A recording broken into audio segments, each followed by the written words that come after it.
uma punhalada. E é nesse momento que entra na história o meu enteado Flávio. Ver o que estavam fazendo no Ceará contra um candidato leal e contra uma mulher fiel, ambos da direita, foi ruim. Mas o que aconteceu quando voltei para Brasília foi muito pior. Antes de seguir, eu preciso que você entenda bem o motivo pelo qual eu não poderia ficar calada diante de uma aliança com Ciro Gomes no primeiro turno, enquanto temos um candidato verdadeiramente de direita que, com o apoio que o André tem, seria um candidato competitivo. Não é questão de política, é questão de coerência. Ciro Gomes foi o principal responsável pelo processo que levou à inelegibilidade do meu marido. Durante a pandemia, numa live com outros esquerdistas, ele incentivou e conclamou as pessoas a chamarem o meu marido de genocida e pediu que repetissem isso o tempo todo. Ele chamou o meu marido de ladrão de galinhas, de corrupto, de burro, de jumento. Disse que Bolsonaro roubava gasolina. Disse que as esposas de Bolsonaro seriam todas ladras. Disse que os filhos do meu marido, os meus enteados, eram corruptos, que eram ladrões. E deu a eles um apelido: ovos de serpentes nazistoides. Essas foram as palavras de Ciro Gomes sobre os filhos do meu marido. Sempre foi um corrupto. Eu conheço o Bolsonaro. Bolsonaro roubava dinheiro da gasolina do gabinete dele. O que o Bolsonaro está com medo? Está com medo porque esses filhos dele são tudo bandido. O que está acontecendo é que os filhos do Bolsonaro são tudo bandido e o fogo está chegando perto. E agora, como se nada tivesse acontecido, os filhos defendem uma aliança com o candidato que deixou o pai deles, o meu marido, inelegível e humilhado. Tem mais. Durante a pandemia, ele insinuou que pastores e padres que prestassem assistência religiosa às pessoas deveriam ser presos. E quando vieram as arbitrariedades, as prisões, as condenações injustas do 8 de janeiro, incluindo a do meu marido, o Ciro Gomes se alegrou. É para se unir a esse homem que o PL do Ceará está abandonando um candidato legítimo da direita?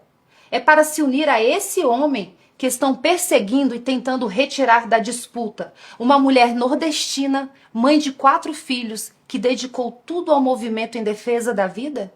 Já que a aliança com o Ciro é tão boa, por que o André não disponibiliza a vaga do seu próprio pai? Estranho, né? Por que só a mulher tem que ceder? Não dá para aceitar. E foi exatamente isso que me assustou quando cheguei a Brasília. Vi as postagens do Flávio contra mim nas redes sociais. Palavras duras, tom agressivo, defendendo André Fernandes. E, em consequência, apoiando a aliança com o homem que chamou a ele, a mãe e a seus irmãos de corruptos e de ovos de serpentes nazistoides. E não foi só ele. Os irmãos vieram juntos, de forma coordenada, com textos bem parecidos uns com os outros. Pareceu combinado, premeditado. Peguei o telefone, procurei mensagens do Flávio. Procurei uma ligação perdida. Procurei qualquer sinal de que ele tinha tentado falar comigo antes de falar para o Brasil. Não tinha nada. Eu fiquei triste, porque eu não imaginava que eles teriam essa reação. Eu redigi uma nota. Disse que lamentava se eles se sentiam afrontados. Que respeitava a opinião deles. Pedi perdão. Mas disse também, e vou repetir aqui, que eu tenho o direito de achar errado uma aliança com quem sempre se declarou inimigo do pai deles. Tenho o direito de ser coerente com os valores que eu acredito. Eu não vou trocar valores por pragmatismo político oportunista. Também não estou impedindo ninguém de fazê-lo, mas acho errado fazê-lo no primeiro turno. Ciro não terá meu apoio nunca e, na minha opinião, não deveria ter de ninguém da direita que apoia Bolsonaro. Mas essa é apenas a minha opinião. E eu tenho direito de tê-la. Voltando ao Flávio, telefonei para ele, tentei algumas vezes, mas ele não atendeu. Algumas horas depois da postagem, ele retornou a ligação. Mas, sinceramente, para falar o que ele me falou, seria melhor se ele não tivesse ligado. Ele foi muito ríspido, me desrespeitou e me maltratou ao telefone. E eu não tinha feito nada contra ele. Ele disse que seria melhor eu ficar fora das decisões do partido. Disse que eu havia chegado ontem e não entendia nada de política. Diante dessa humilhação, eu disse a ele que estava tudo bem. Entendi que ele não queria o meu apoio ou que este era insignificante. E então eu me recolhi. Fiquei na minha e assim permaneço. Eu sou presidente nacional do PL Mulher. Fui convidada pelo meu marido e pelo presidente Valdemar.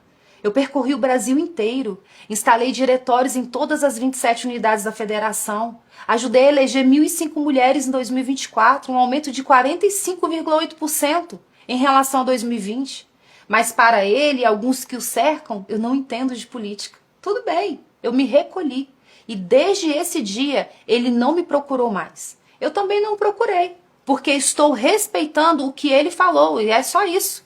Agora, vou desmentir as narrativas e notícias que circulam na imprensa. Eu sei quem as planta, eu sei quem são as fontes. Eles me tratam como se eu fosse idiota, como se eu fosse alguém que chegou ontem, mas eu não sou.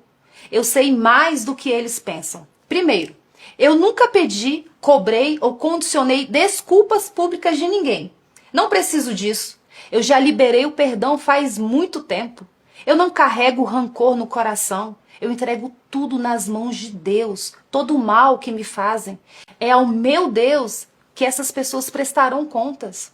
Mas preciso que você entenda uma coisa. E isso é importante. Perdoar não é o mesmo que esquecer ou querer continuar o relacionamento. São coisas completamente diferentes. Posso perdoar alguém de coração e ainda assim reconhecer que aquela relação não é saudável. Perdão é libertação, não é obrigação.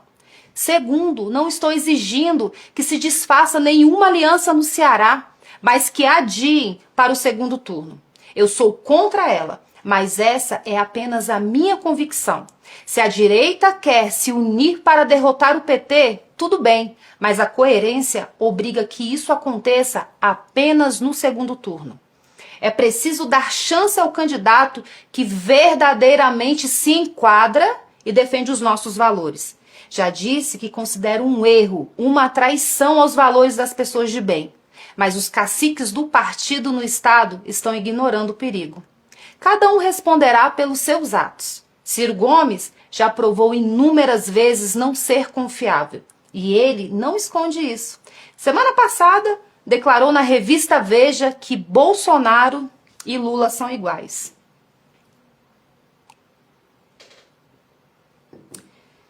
É só uma questão de tempo para ele se voltar contra a direita. Todos foram avisados, em especial dentro do partido, e serão lembrados disso. Terceiro, o Flávio vai à minha casa toda semana, mais de uma vez. Se ele realmente quisesse falar comigo, já teria falado. Se considerasse necessário o meu apoio, já teria conversado. Estou na minha. Continuarei recolhida. Quarto, as tais fontes espalharam para a imprensa que eu teria ficado com raiva porque queria ter sido candidata. Primeiro que esses fofoqueiros vazadores não têm convívio comigo, não me conhecem direito e não sabem o que eu penso. Segundo, minha prioridade agora não são candidaturas. Minha prioridade agora é cuidar da minha família, do meu marido que está precisando de mim. Meu futuro político está nas mãos de Deus. Ele providenciará tudo. E quando for o momento de decidir o que quer que seja, sou eu mesma quem falarei. Não preciso de porta-voz. Entendam, tudo isso que falei nesse vídeo aconteceu antes da indicação feita pelo meu marido. Os fatos são anteriores e não tem nada a ver com escolhas e cargos. Tem a ver com respeito e consideração. Mesmo depois de todas essas coisas, eu abençoei a escolha do Jair e a pré-candidatura do Flávio, nas mesmas redes sociais nas quais ele e os irmãos me atacaram e onde também foi publicada a entrevista dele me chamando de desrespeitosa e autoritária. Como eu disse, eu aprendi a conviver com isso. Perdoo os que me fazem o mal e permanecerei no meu lugar. Mas tem uma última coisa que preciso dizer, o que dói de um jeito diferente de tudo que falei até aqui. O grupo de maledicência coordenada a partir de quem está no exterior continua agindo e me atacando todos os dias. Alguns deles até continuam aparecendo em fotos com o Flávio. Eles fazem postagens e vídeos retirando do meu nome o sobrenome Bolsonaro, na tentativa de me atingir. Não me atingem. Eu sei quem eu e o meu marido somos. Mas será que eles pensam no que estão provocando na vida da minha filha? Ela é uma adolescente que acompanha tudo, que lê tudo. e que sente tudo. Será que na irresponsabilidade deles, eles imaginam o que estão fazendo com ela? Claro que não. Eles não se importam. Para eles, tudo é política. E uma política que não existe em função do ser humano. Esse tipo de política não serve para nada, além de egoísmo. É importante entender que eu não mando recados. Quando eu tenho algo a dizer, digo olhando no olho como estou fazendo agora. Eu não gosto de mentiras. Nunca gostei. O meu Deus é o caminho, a verdade e a vida. E quem vive por ele não se agrada com as mentiras. Falei quase tudo o que precisava ser dito. A verdade está aqui, para quem quiser ver. Aqui do meu lugar, eu sigo cuidando do meu marido, cuidando da minha filha e servindo ao meu país da forma como posso. Essa é a minha missão. E dessa, só Deus me tira. Por último, eu quero aproveitar a oportunidade para agradecer publicamente, de maneira muito especial, as minhas presidentes estaduais e municipais por todo o empenho e dedicação à nossa missão e pelo apoio que vocês têm dado à pré-candidatura do Flávio. Vocês são o verdadeiro alicerce da nossa nação. São a força delicada que transforma o mundo. Vocês definem hoje o futuro do nosso país. Continuem firmes nesse propósito. As dificuldades nos fortalecem e a esperança tudo vence. Eu amo a vida de cada uma de vocês, mulheres alicerçadas. Que Deus os abençoe, que Ele abençoe as famílias brasileiras e que Deus abençoe o nosso amado Brasil.